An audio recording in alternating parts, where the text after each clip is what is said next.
And then my son recently got himself hooked on heroin. Back down you mean? Why did you go back down? What happened? Sorry. Oh, that's quite all right. I don't know how to help him. I'm trying. So you feel powerless? Well, we got him off of it once. Sorry? We got him off of it once. You know, he dried out the first time, and then he went back to it. And now I feel powerless and helpless and hopeless. How could you realign your vision so that you actually feel powerful? The only way that I have been thinking to do it is to save him. But I don't know how to do that without To save him from what? dying.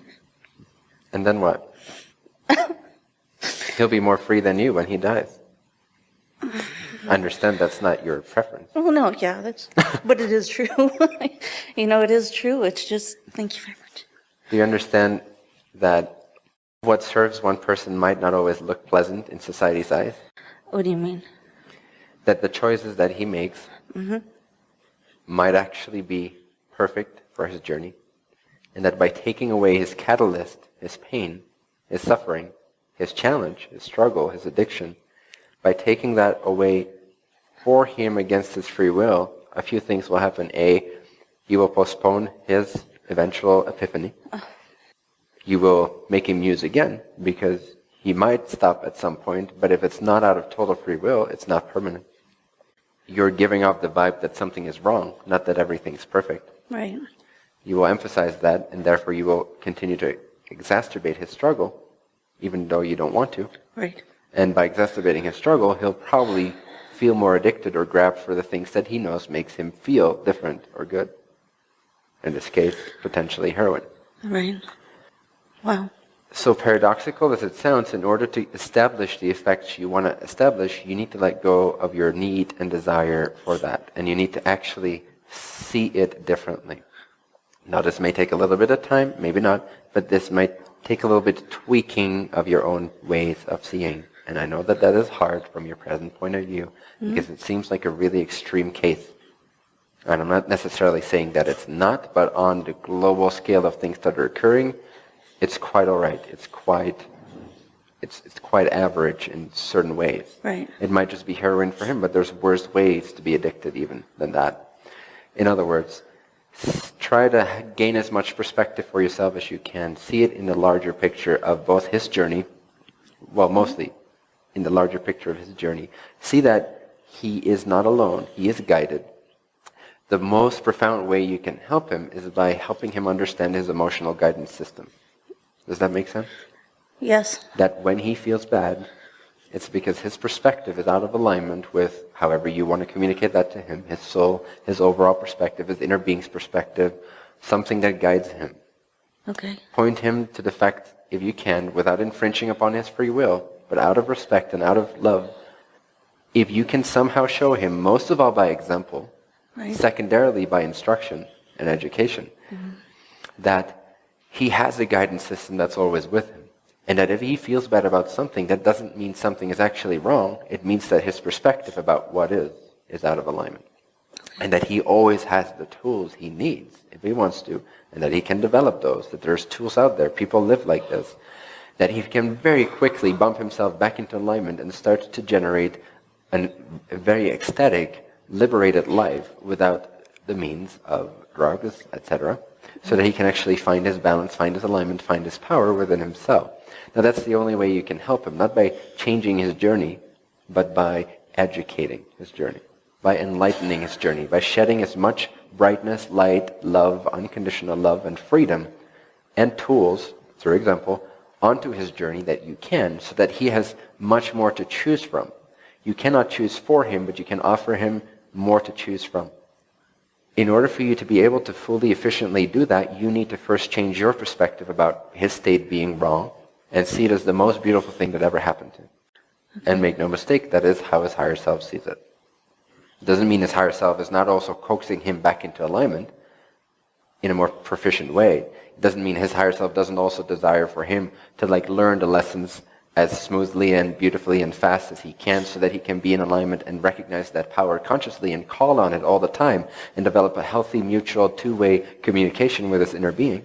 Yes, that is also in his higher self's desire, but also higher self or higher mind is still guiding his process. It is still preventing it from going too far out of alignment, while still respecting his free will to make his choices and see things the way he wants to see it. But it's always there, it's always coaxing him, it's always guiding him. He's never alone. He's taken care of. He has a higher self. He has a journey, and this is a part of it at this timing. Can you embrace that? I can. Awesome. That's beautiful. That's a great act of love.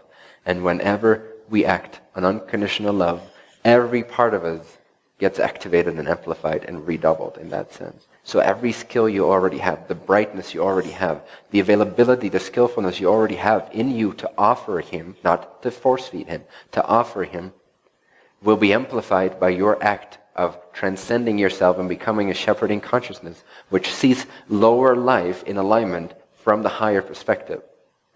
Means there is no judgment. Okay. Which means there's understanding of the way things are going, being held in a greater perspective. If you can align first with that greater perspective, all your inherent and innate powers will come out powerfully. You'll feel on top of yourself again. You'll feel powerful again. You'll feel activated again. And as a result of that, you will fully be able to be available and help and shine a light. And when it becomes too attached again, all that means is that your perspective is starting to narrow down again and be too physically focused and perceive lack. From the physical point of view, it's very impossible to not perceive any lack.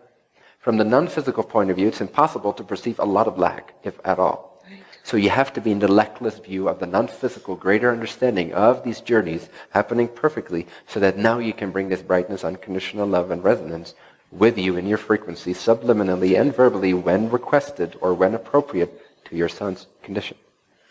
Does that make sense? Absolutely. Can you do that? I can. Can you let yourself off the hook with the scenario? It's not your life. It's not your scenario. No matter what he chooses, no matter how much you love him, this does not have to be your burden. It's not meant to be your burden. It's meant to be your challenge. It's meant to be your challenge to grow into a bigger you, into a more understanding you, into a more powerful balance between love and wisdom you. But it's not meant to be your burden. It's not meant to be your life. He is an independent being, no matter where he came from physically. Right. He is like a neighbor. He is like a friend for whom you want what's best, obviously. But the only way you can offer that is by offering it, not by forcing it, not by trying to change or take away certain issues, because these issues are precisely what he's attracting to himself to be able to reflect upon himself. Take away the issues and he'll go down even deeper to attract issues that are even more obvious. Wow. Does that make sense? Yes. We have to accept that the ones that we love will choose to suffer from time to time. Right. If we can't, we're fuck-ups. And we cannot be of service. We have to accept that this is part of the way that souls create their journey sometimes. No matter how much you love them, if you really, really love them, you would not want to take away all of their problems, because they will not learn what they want to learn. They will not expand in the ways that they want to expand. You can always offer light, you can always offer love, you can always offer unconditional clarity, you can always offer what works for you. But you can only teach by inspiration. Secondarily by verbalization, but only when appropriate or asked for. Does that make sense? Yes, it does. Does it feel more powerful? It does. Do you feel like you can actually do something in that way and be more of yourself and be powerful? Because that's important. I feel like I can breathe again. Yes. Breathe again. Beautiful. Thank you. Thank you. Thank you, thank you, thank you.